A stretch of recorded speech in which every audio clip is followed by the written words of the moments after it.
Cilacap terkini, Papdesi Kabupaten Cilacap bantah isu terbelah dan ini adalah penjelasan dari Papdesi Cilacap berkaitan dengan kekompakan dan desakan untuk pencairan POP Papdesi Kabupaten Cilacap program Laku-Melaku Bangun Desa. Papdesi Kabupaten Cilacap secara tegas tidak ada perpecahan dan terbelah, hanya satu Papdesi di bawah pemimpinan Kuswati, eksklusif Jurnal Media. Papdesi itu kan satu kepemimpinan, yaitu ketua umumnya itu Bu Wargiati secara legal formal. Nah, ini ujuk-ujuk Bu Wantina itu dia gandeng Bambang Kuntoro Demak yang nggak tahu kenapa lah memunculkanlah judicial review. Panjenengan pasti udah denger lah, udah tahu. Sekarang apa hasilnya judicial review? Udah berapa ratus juta uang terkumpul di situ. Ini yang kami itu tidak ingin Papdesi sekarang yang pimpinan Pak Kuswadi itu terjerembab ke sana, ke arah sana. Jangan dikata ini Kades tidak komplain, cuma Kades itu kan berbagai macam latar belakang dan SDM. Ada yang berani ngomong, ada yang tidak. Coba Anda kedai luhur, gitu loh. Kedai luhur, ditanya kades-kades di Dai Luhur, mayoritas seperti apa mereka ngomongnya? Masalah JR, gitu loh. Bahkan ada salah satu kades yang mengatakan bahwa kalau ini JR tidak berhasil, saya sudah tidak mau lagi mengakui Papdesi. Sedangkan ini yang membawa judicial review itu bukan Papdesi, tapi individunya Bu Wantina. Itu jadi saya sebenarnya pengen meluruskan. Dari dulu udah sempet aja Mas Ani, ayolah gitu loh, kita ketemu bareng Islah lah, boleh dikatakan ayo kita Islah. Untuk apa sih Kades itu? Yang terpenting kalau saya paguyuban itu apa ya, membuat sebuah persepsi satu kesepahaman, satu komando untuk kompak. Supaya apa? Kita bisa diperhitungkan sama orang. Ya. Kan begitu. Gitu loh. Ya, timbang Pak Ades, Pak Spreng, berkaitan dengan isu yang tadi disampaikan Papdesi itu terbelah, Pak, atau terpecah, atau mungkin konflik, Pak. Tanggapannya gimana, Pak? Ada atau tidak, Pak? Sebenarnya begini, simpel urusan seperti itu. Sebenarnya saya udah nggak pengen ngomong. Ini udah beberapa bulan selalu ngomong seperti itu. Sebenarnya saya udah nggak pengen ngomong. Apakah mereka itu tidak baca? Itu nggak ada yang namanya Papdesi itu terbelah. Gitu. Papdesi itu yang sah secara legal formal adalah Papdesi yang diberikan mandat kepada Pak Kuswadi. Adapun kemarin, Bu Wantina tidak datang, loh itu bukan urusan kami. Bu Wantina sekarang kan informasinya punya FKD itu. Loh, terus apa? Atas dasar apa Papdesi itu dikatakan terpecah? Enggak ada. Begitu. Kalau terpecah kemarin kan ratusan juga itu yang datang. Dan satu kami nggak ada urun-urunan. Itu kayak gitu. Jadi nggak ada yang namanya terpecah, itu nggak ada. Ya, Pak, berkaitan dengan anggaran yang masih dibekukan, Pak, untuk anggaran 2022 untuk organisasi Papdesi, Pak. Nah, solusi yang terbaik, Pak? Jadi kalau saya begini, kalau masalah anggaran dari APBD itu bukan tujuan utama organisasi. Tidak akan pateken Papdesi menerima anggaran kurang lebihnya 150 juta. Gitu loh. Tujuan kami itu bukan seperti itu. Kami ingin makan berjuang untuk desanya masing-masing. Apalagi di sini punya program Bangga Bangun Desa. Gitu kan. Kan seperti itu. Tanpa kerja keras kepala desa, saya yakin hal-hal yang mustahil kalau seperti itu bisa dilaksanakan dan bisa terwujud. Kan itu. Ya, muncul isu, Pak, akan demo, Pak, kepala desa, Pak, berkaitan dengan dibekukannya anggaran atau tidak cairnya anggaran, Pak. Tanggapan, Pak? Itu kalau secara resmi, karena kami salah satu yang dituakan juga di Papdesi, nggak ada lah demo-demo. Kami nggak suka demo-demo. Kami itu sukanya bermediasi lah, nggak ada demo-demo. Itu pola pikir yang dangkal aja orang yang ingin demo. Nggak ada. Papdesi Saya mengatakan berstatement tidak ada demo-demo urusan anggaran. Kemarin ada demo Pak untuk kesejahteraan perangkat Pak yang dilakukan oleh kubu sebelah atau gimana Pak? Nah, itu kan begini Pak Sani, yang namanya THR itu semua desa seluruh Kabupaten Cilacap itu sudah menganggarkan untuk THR loh ya. Cuma satu desa dengan yang lain itu kan berbeda-beda. Jadi boleh silahkan desa itu menganggarkan THR dengan catatan mampu nggak keuangannya, gitu loh. Kan ada lagi tuh minta gaji ke-13, gitu. Kalau minta gaji ke-13, bengkoknya kasihkan, kita diangkat pegawai negeri sipil, jadi dapat gaji ke-13, gitu loh. Jadi pola pikirnya menurut saya pola pikir bukan itu sebenarnya yang harus diperjuangkan oleh teman-teman Kades.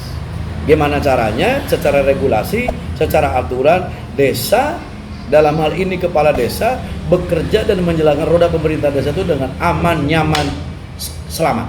Ya. Itu. Pak, kembali ke pokok permasalahan Pak, berkaitan dengan Papdesi yang solid Pak. Yang diinginkan Papdesi yang solid itu seperti apa Pak? Nah, sekarang tergantung kepala di Surmades, Pak Bintang. Ada kemauan nggak? Kalau saya bukan islah PABDesi nih. Nah, menyamakan persepsi. Kita kan punya paguyuban tuh Wayu Manunggal.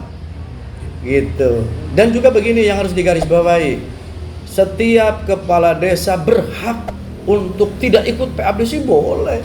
Mau ikut PPDI boleh. Mau ikut FKDI boleh. Parade Nusantara boleh. Jadi nggak ada urusan mengikat bahwa harus PABDesi, nggak ada. Itu yang kadang-kadang teman-teman mungkin ketidaktahuan lah masalah yang seperti itu. Jadi sekian organisasi dari ada Papdesi, terus ada Parade Nusantara. Ini yang diakui oleh Kementerian Hukum dan HAM, ini yang mana?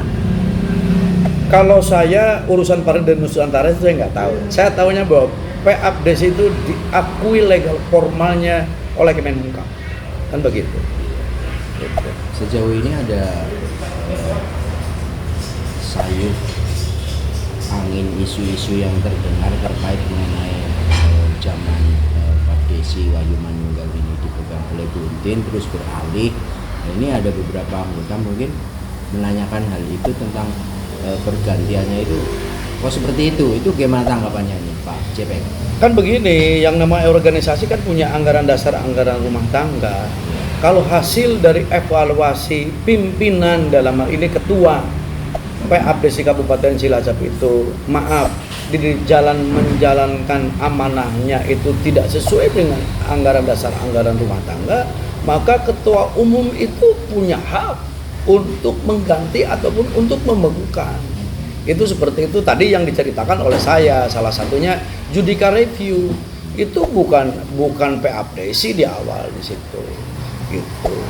PABDesi nggak narik duit. Itu.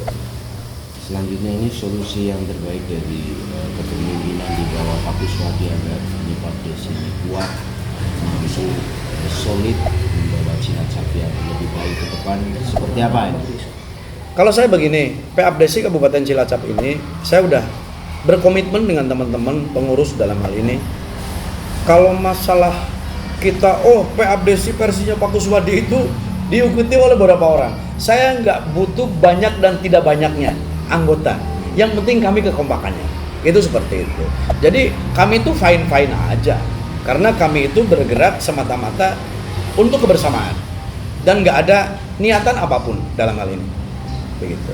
Artinya penyuluhan hukum yang dilakukan oleh Papdesi Wayu Manunggal kemarin yang di Pendopo Tunggul ini ke depan tentunya sebagai pembekalan ilmu dari para anggota Papdesi sendiri yang tergabung dalam Wayu Manunggal. Program ke depannya seperti apa lagi nih Pak Cepeng?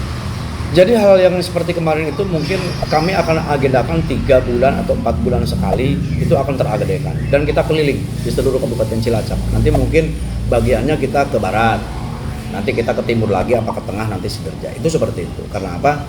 Kami ingin bahwa kepala desa itu merasa terlindungi tak kala ada masalah. Itu seperti itu. ada satu titik harapan tadi Pak Cepeng menyampaikan kepada Dispermades. Ini tergantung bagaimana Dispermades dalam menyatukan beberapa mungkin isu-isu yang berkembang. Tentunya harapannya Pak Cepeng kepada Dispermades seperti apa nih? Ya maksudnya kepala Dispermades saya berharap itu jadi sepuh karena membawahi 260 sekian desa kan, kepala desa dengan karakter dan SDM sumber dayanya berbeda-beda gitu loh. Saya berharap sekali kepada beliau itu ayolah sekali waktu mengadakan sebuah diskusi, nggak harus banyak orang, karena apabila kades dikumpulkan semua itu belum tentu mencapai kesepakatan. Sekarang dulu paguyubannya dulu, ketua paguyuban seperti apa ditampung, tapi dengan catatan di sini harus bersih gitu loh, tidak ada kepentingan apapun gitu. Mbak selesai dari dulu. Kalau semuanya ini terbelah apa, kenapa diam saja kan kayak gitu. Mudah-mudahan lah, saya berharap karena saya tahu saudara Bintang Wicahyono itu bukan setahun 2 tahun lah, wong camat Meraja kan 5 tahun, jadi saya mana tahu lah, tahu banyak. Ya, yang terakhir Pak, harapan kepada teman-teman Kades di Kabupaten Cilacap Pak berkaitan dengan kesolidan dan kekompakan yang ada untuk Cilacap yang lebih maju Pak, silakan Pak. Jadi begini, kalau saya menginginkan dan saya mengimbau ke teman-teman Kades seluruh Kabupaten Cilacap, kita jangan sampai terbelah oleh di sini ada paguyuban ini, di sini ada paguyuban ini. Kita mesti ingat, kita ini sebagai kepala desa rentan sekali, rentan dalam hal karena regulasi belum sepenuhnya berpihak ke desa. Banyak sekali lah, saya yakin regulasi-regulasi yang dalam hal ini masih membebani desa. Contoh RT/RW. Ayolah ke depan kita sama-sama, kasarannya begini, kita beda perahu tapi tujuannya kita sama. Ayo kita berjuang gitu. Jadi jangan satu sama lain itu menjelekan. Jangan, selama ini saya diam, saya nggak pengen ngomong, tapi suwe-suwe gemeletak juga, makanya saya manggil jenengan gitu loh. Nggak ada terbelah apalagi. Pokoknya sekarang siapapun pejabat Kabupaten Cilacap yang ngomong terbelah PABDC, saya datangin. Udah kayak gitu aja. Oke Pak, terima kasih Pak Surnal.